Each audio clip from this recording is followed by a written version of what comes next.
Tudo bem com vocês? Este é o 12º vídeo da série Minutos de Infoconversas. Os objetivos, o motivo dessa série você encontra aqui no pé do vídeo. Este 12º vídeo tem como tema o dia em que a FEBAB rachou. E talvez eu não consiga contar tudo o que aconteceu de fato num vídeo só. Talvez eu tenha que quebrar esse vídeo, mas vou ver se eu consigo apresentar para vocês e contar para vocês tudo o que aconteceu naquele momento num vídeo só. Acho meio difícil, mas vamos tentar. Durante uma determinada época, a FEBAB fez alguns encontros, e eu sei que eles permaneceram depois, mas esses encontros eu participei. Isso foi em meados dos anos 80, da década de 1980, e a presidente na época era a May Brooklyn Negrão, né, se não me falha a memória, e ela organizava dentro dos CBBDs encontros entre os presidentes de associações. Então, acho que todo mundo sabe que a FEBAB é uma federação e toda federação congrega associações. E foi exatamente isso que aconteceu.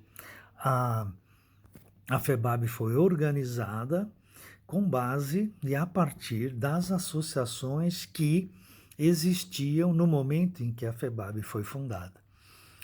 Então a FEBAB fazia essas reuniões e nessas reuniões, na metade da década de 80, alguns presidentes de associações se conheceram, conversaram e perceberam que tinham propostas muito próximas, ideias muito próximas e resolveram, a partir disso, entabular mais conversas.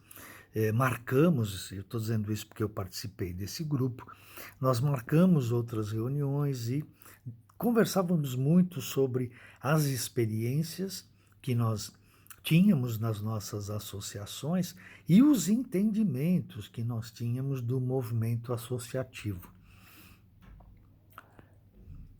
Esse grupo inicial, ele era formado por mim, né, que era da Associação Paulista de Bibliotecários, eu era presidente na época da associação, fiquei presidente por 2 gestões, pelo Justino Alves Lima, né, o Justino era presidente da Associação de Sergipe, o Carlos Luiz da Silva, que era presidente da Associação Rio Grandense, no Rio Grande do Sul, a Adelaide Ramos Corte, que era presidente da Associação do Distrito Federal, a BDF, lá em Brasília, e o Neilton, que era presidente da Associação da Bahia, né? Então nós formamos um grupo e a ele se agregou depois, mais tarde, alguns outros presidentes de associações, né? A Lerner, se não me engano, na época era presidente da Associação do Mato Grosso do Sul, hoje ela mora no Mato Grosso, mas eu acho que na época ela estava no Mato Grosso do Sul e era presidente da associação de lá. O Geraldo, né? Nosso grande amigo Geraldo, que era da Associação do Amazonas, a Edna, né? Que era de Pernambuco, da Associação de Pernambuco, o João Carlos, que era da Associação do Rio de Janeiro, e algumas outras pessoas que participaram conosco. Tinha gente do Paraná uma época, tinha gente de Minas Gerais num outro momento. Então nós tivemos algumas pessoas que participaram conosco daquele momento. E conversávamos muito, nem todos podiam participar, claro, né? Mas nós, do núcleo básico, nós nos reuníamos constantemente. É bom frisar que nessa época não existia e-mail, não existia formas de contato e participação das pessoas que não presencialmente ou por telefone.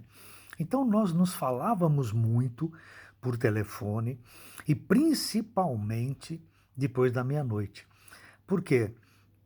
Porque os telefones eram cobrados por pulsos, né? A cada tantos minutos você pagava um pulso, só que à meia-noite, a partir da meia-noite, nós tínhamos um pulso só. Então nós poderíamos falar 1 hora que nos era cobrado um pulso só. E a partir disso a gente resolveu, e foi até meio tácito, nem foi combinado, que nós nos falaríamos muito depois da meia-noite. Veja que isso não é uma coisa muito normal hoje, né? Mas na época foi assim. E nós nos falávamos, e tínhamos até alguns códigos para isso, né? A gente tinha determinados códigos entre nós que nós sabíamos quem que estava conversando naquele momento ou quem nos estava ligando. Então eu lembro que Justino sempre falava companheiro, né? Era uma forma dele se apresentar. Adelaide sempre falava garoto, garota.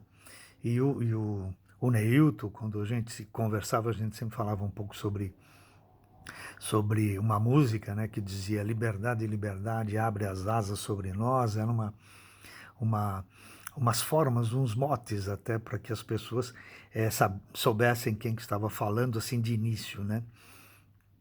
E nós então nos reuníamos, e quando nós nos reuníamos presencialmente, essas reuniões elas eram bancadas por nós mesmos, né? Nós pagávamos a passagem, pagávamos, estadia não, porque normalmente a gente ficava na casa dos amigos, né, desses presidentes ou de outros diretores das associações, mas a passagem aérea normalmente nós bancávamos, né, e fazíamos muitas reuniões em São Paulo, que eram mais fácil das pessoas terem acesso de viagem.